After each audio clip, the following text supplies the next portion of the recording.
अब काल ने ब्रह्म ने सोचा, ये और व्यक्ति नो सोच बैठेंगे ऋषि महर्षि भगवान शिव ने तो कर दिया काम, ये तो वासना रहित हो गया और हम पीछे रह गए, कहीं वो विद्या समाधि लावें, इस तो पहला कर दूं काम। कुछ दिन के बाद शिव जी के अंदर प्रेरणा भर दी काल ने कि सुना है हमने कि जब सागर मंथन किया था उस समय विष निकला था, उस विष को मैंने पान कर लिया था, पी लिया था, जिस कारण से मैं अचेत हो गया था। और जो बताते हैं उसमें से अमृत निकला था या शराब निकली थी, दारू मदिरा, 2 कलश निकले थे। राक्षसों ने अमृत का कलश उठा लिया था और राक्षस यदि अमृत पी जाते तो अमर हो जाते। इसलिए भगवान विष्णु ने एक मोहिनी रूप बनाकर एक स्त्री का और राक्षसों में जाके डांस किया था। कहते हैं बहुत सुंदर थी वो मोहिनी रूप में, भगवान बड़े सुंदर लग रहे थे और राक्षस मोहित हो गए थे। राक्षसों से वो अमृत का कलश सिर पे रख के डांस करती करती उनको मदहोश कर दिया था।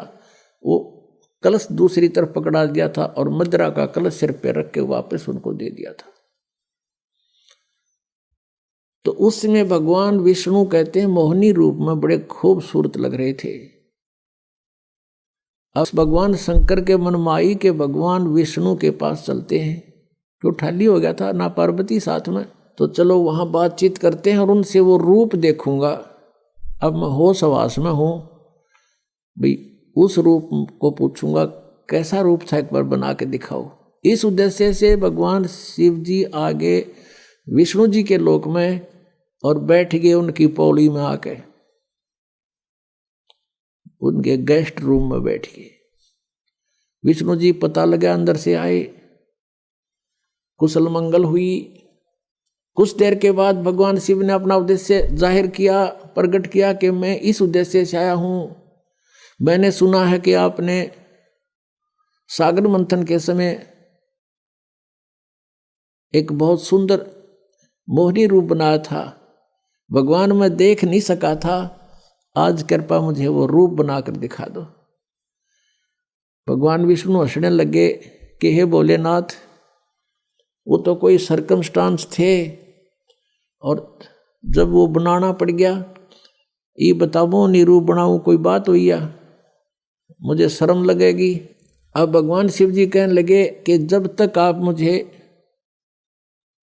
वो रूप बनाकर नहीं दिखाओगे तब तक मैं यहाँ से नहीं जाता। मैं तो ये बैठ गया, वो बैठ गया उनके द्वार का आगे पार्क में, बगीची में अठ योग करके।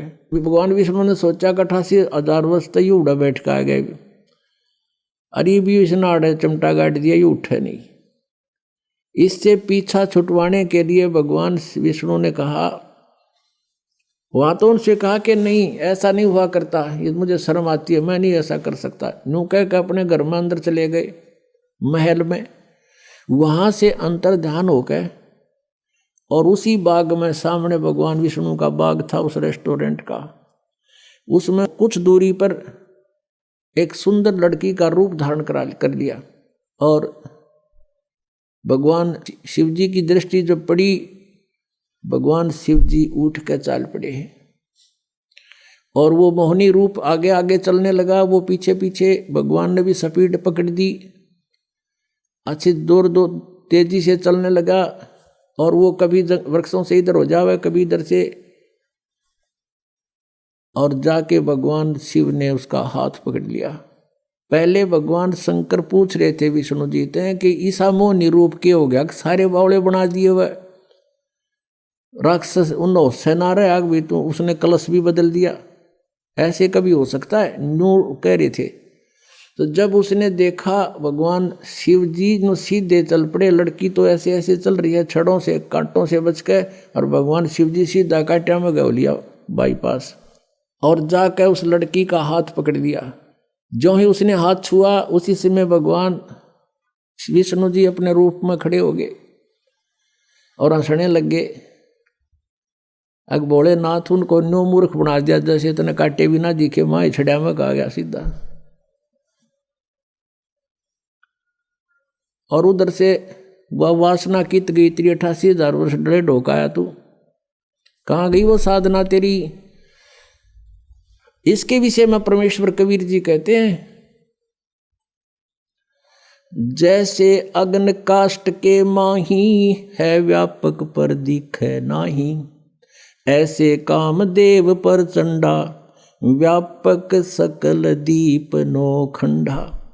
कि जैसे अग्नि काष्ठ के अंदर लकड़ी में विद्यमान है पर दिखाई नहीं दे रही, ऐसे ही ये वासना आपके प्रत्येक प्राणी के अंदर विद्यमान है। और जब ही इसको थोड़ी सी भी कहीं से आंच मिल जाएगी, आग ज्यों की त्यों है। परमेश्वर कहते हैं, जिन साधनाओं को तुम कर रहे हो, इनके आधार से विकार मरे मत जानियो। जैसे भूबल में आग,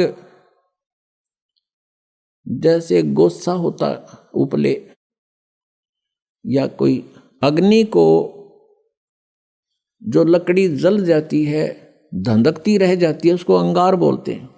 उस अंगार को राख में दबा दिया जाता है और कुछ घंटों के बाद उस राख को ऊपर से ऐसा लगता है जैसे ये बिल्कुल शांत हो चुकी है, उसमें कोई हीट नहीं रहती, गर्मी नहीं होती।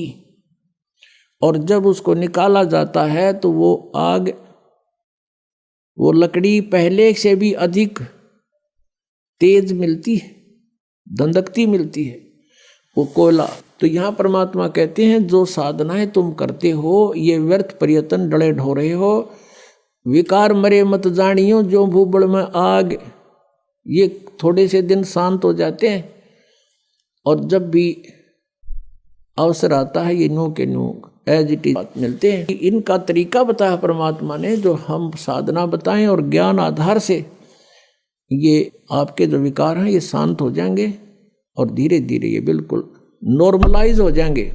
खत्म नहीं होते लेकिन नॉर्मलाइज हो जाएंगे और ज्ञान के रस्से से ये बांध दिए जाएंगे, फिर ये हिल नहीं सकते।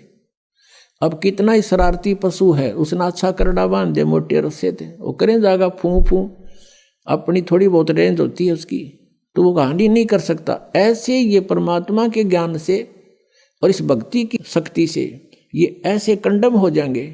ये बकवास करेगा, मन की आदत है, क्योंकि किस ब्रह्मांड का स्वामी है, लेकिन इस ज्ञान रूपी रस्से से ये इतना तगड़ा बांध दिया जाता है, ये अपनी मर्यादा को लांघ नहीं सकेगा। अब काल ने ब्रह्म ने सोचा, ये और व्यक्ति नो सोच बैठेंगे ऋषि महर्षि, भगवान शिव ने तो कर दिया काम।